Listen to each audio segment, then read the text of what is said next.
ভুয়া voter eyewash ছাড়া কিছুই নেই এই অভিযোগ বিজেপির। তাদের উদ্দেশ্যে পাল্টা জবাব মেয়র ফিরহাদ হাকিমের। আইওয়াস হলেও আমরা ভুয়া ভোটার চিহ্নিত করছি। বিজেপি কোথায় আছে? না আছে সংগঠন, না আছে বুথকর্মী। এইভাবে বিজেপিকে আক্রমণ করলেন মেয়র ফিরহাদ হাকিম।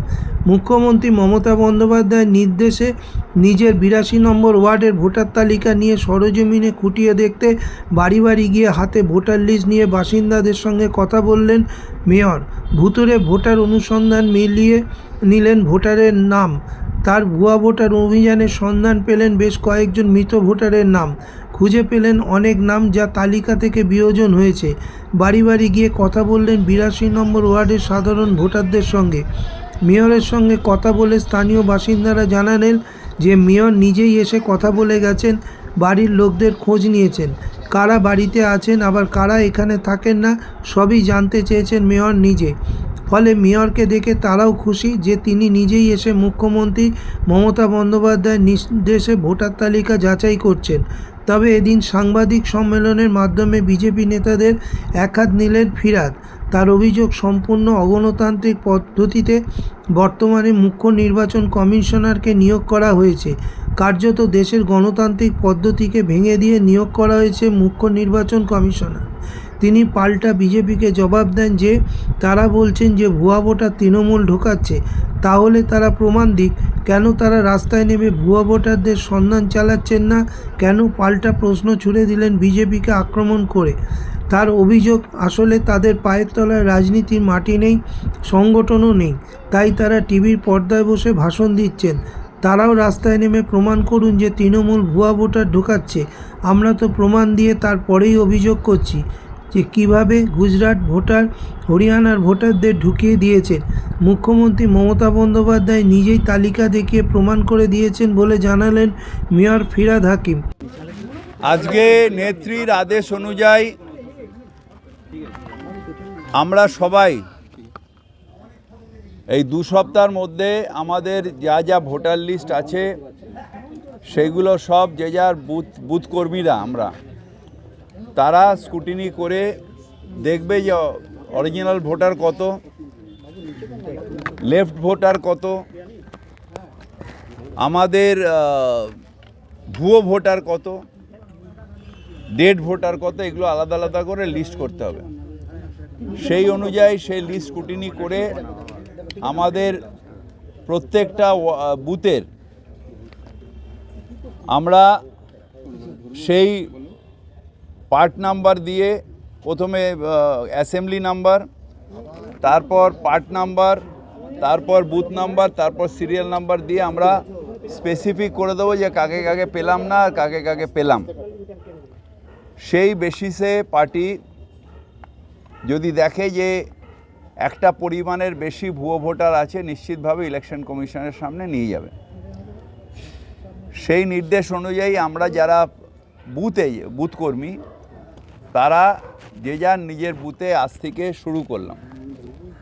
একদিনে সব হবে না, হয়তো এই পুরো আমার এক একটা বুথ করতে 3 দিন 4 দিন সময় লাগবে, কারণ বাড়িতে যাব, অনেকে থাকবেন না, হয়তো অফিসে গেছেন, আবার আমাদের রোববার যেতে হবে। এই করে 2 সপ্তাহের মধ্যে আমাদের স্ক্রুটিনিটা কমপ্লিট করে জমা দেওয়ার বলেছে। সেই অনুযায়ী আমিও নিজে নামলাম, কারণ আমি প্রথমে নিজেকে কনসিডার করি আমার বুথ কর্মী। ছোটোবেলার থেকে এই বুথে বসে আমার রাজনীতি শুরু, তারপর এই ব্লক কাউন্সিলর হলাম, তারপর হচ্ছে দেশ। নিজের বুথের আগে আমার লিডটাকে যদি না দিতে পারি পার্টিকে, তাহলে আমার পক্ষে এটা লজ্জা।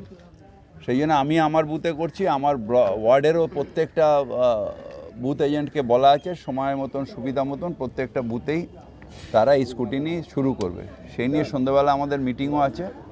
এই ওয়ার্ডের যতগুলো আমাদের বুথ কর্মী আছে তাদের নিয়ে আমি রাত্রিবেলা মিটিংও করছি আজকে পার্টি অফিসে। তো এইভাবে সারা বাংলাতেই এটা চলবে।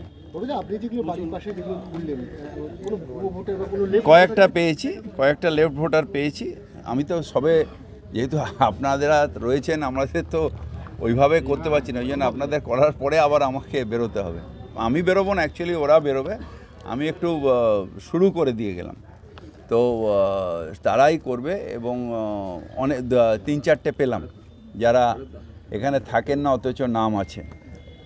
কিছু আছে যেগুলো স্পেকুলিয়াস, মানে যেগুলো যে ভোটারের এখানে কোনো অস্তিত্ব নেই, বা আমি এই পাড়ায় জন্মেছি বড় হয়েছি দেখেছি নেই, সেরকম 3-4 জন পেলাম। তো এইগুলো নিয়ে আমরা আবার ডিটেলস রিপিট সার্ভে করব, তারা কোথায় গেছেন, কি হয়েছে, কেন এখানে নেই। তারপর আমরা পার্টিকে স্পেসিফিক করে প্রত্যেকটা বুথ ধরে ধরে লিস্ট তৈরি করে কম্পিউটারে করে নিয়ে তারপর দেব।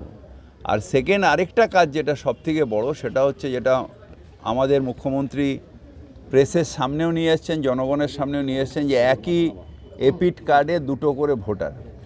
তাহলে আমাদের এই প্রত্যেকের এপিক কার্ড নাম্বারটা দেখে এইটা আমাদের একটা ওই কম্পিউটারে করতে হবে, স্ক্যানিং সার্চিং করতে হবে, করে নিয়ে একটা এপিক কার্ডে কটা ভোটার দেখতে হবে। ধরুন আমার এখানে ভোট হচ্ছে, আমার পাড়ার ভোটারদের আমি জানি, হঠাৎ ওই একই এপিক কার্ড একই বুথ নাম্বার নিয়ে আরেকজন চলে এলেন গুজরাট থেকে, তখন দুজনেরই হয় ভোট বন্ধ হবে কিংবা টেন্ডার পোলিং করাতে হবে। সুতরাং ভোটের সময় এগুলো নিয়ে সমস্যা হবে, যারা অরিজিনাল ভোটার তারা ভোট দিতে পারবে না। সেই জন্য এটা আমাদের নেত্রী ঠিকই করেছেন, আগের থেকে আমাদের এই প্রস্তুতিটা নিয়ে রাখবো। এবং তৃণমূলের অর্গানাইজেশনের কাছে বিজেপি যতই ছলচাতুরি করুক পারবে না, এইটা আমি হয়তো ওরা মহারাষ্ট্রে পেরেছে, দিল্লিতে পেরেছে, কিন্তু তৃণমূলের যে নেত্রীর যে বেস অর্গানাইজেশন, সেই বেস অর্গানাইজেশনের কাছে ওরা ধারে কাছে আসতে পারবে না। আপনি বললেন যে মৃত ব্যক্তিদের নাম সবচেয়ে বেশি এটা নিয়ে বিতর্ক তৈরি হয়, মৃত ব্যক্তিদের নাম ভোটার তালিকায় রয়ে যায় অথবা তার নামে কেউ না কেউ ভোট দেয়, এই বিষয়টি গুরুত্ব দেওয়া এটাও গুরুত্ব দেওয়া হচ্ছে। এই যে দেখুন, আমি এখানে আমি অলরেডি যেটা পেয়েছি, এই যে ডেড, দেখুন এই ডেড করে দিয়েছি, ডি, তার মানে ডেড, ঠিক আছে, এইটাকে আমরা জমা দেবো। হ্যাঁ, তারপর কয়েকটা মৃত ব্যক্তি অলরেডি এখানে ডিলিটেড করা আছে, আবার আমরা যেটা এখন পাচ্ছি সেটাকে ডেট করে দিচ্ছি। আপনি বললেন দুটো প্রশ্ন, আপনি বললেন যে এই যে 4-5টা বাড়ি ঘুরলে 3-4 জন ভোটার মানে হয় লেফট করে গেছেন বা ডেট পেয়েছেন, এদের ভোটার লিস্টে নামটা এলো কি, মানে এরা কবে গেলে সেটাই আমাদের আবার একটা রিপিট স্ক্রুটিনি করে পাশাপাশি বাড়িগুলোর থেকে, এখন আপনারা রয়েছেন তো এত ধাক্কাধাক্কির মধ্যে সেই বাড়ির লোকের সাথে কথা বলতে পারছি না, বা অনেকে আছেন যারা হয়তো বেরোতে ভয় পাচ্ছেন। আমাদের আরেকবার যেতে হবে সেই সব বাড়িতে গিয়ে তাদের পাশাপাশি বাড়ির থেকে খবর নিতে হবে যে এনারা এখন কোথায় আছেন, কোনো দিন আদৌ ছিলেন কি না, বা এরা এখন কোথায় গেলেন, এগুলো নিয়ে পরে আমাদের একটা আরেকবার আমাদের স্কুটিনি, থরো স্কুটিনি একটা করতে হবে। কলকাতা মেয়র হিসাবে আপনি নামলেন, এই মেয়র হিসেবে নামা বাকি কাউন্সিলরদেরকে উদ্বুদ্ধ করবে? সবাইকে উদ্বুদ্ধ করবে, এবং আমাদের সবথেকে বেশি উদ্বুদ্ধ করে আমার নেত্রীর অর্ডার। মুখ্যমন্ত্রী মমতা বন্দ্যোপাধ্যায় আমাদের দলের নেত্রী, তিনি যখন বলেছেন সব র্যাঙ্ক অ্যান্ড ফাইলের কর্মীরাই এই কাজটা আমরা করব, সেই নয় বারবার বলি না যে মমতা ব্যানার্জির অর্গানাইজেশনের কাছে বিজেপি কোনোদিনই পেরে উঠবে না।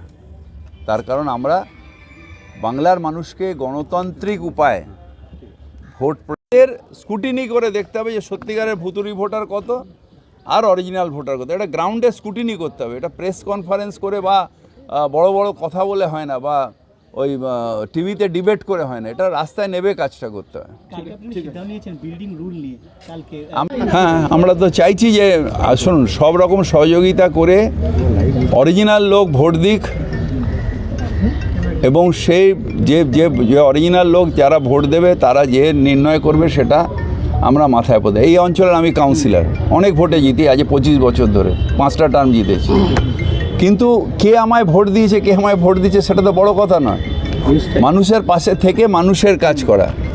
সুতরাং ওরা যেরকম বলে যে এইটা আমার ভোটার ওটা আমার, আমি বলছি সবাই আমার ভোটার। বলছি ভুতুড়ে ভোটার নাকি? আমরা তো ভুতুড়ে ভোটার ধরছি, তা তুমি ধরো না, ধরে দাও না। স্যার, মমতা বন্দ্যোপাধ্যায় বলেছেন যে এই আইপ্যাক প্রশান্ত কিশোরের আইপ্যাক না, এই আইপ্যাক অন্য আইপ্যাক, এই বিষয়ে এটা আপনি আমাকে প্রশ্ন করতে পারেন না, কারণ এটা আমাদের পার্টির ইন্টারনাল ব্যাপার।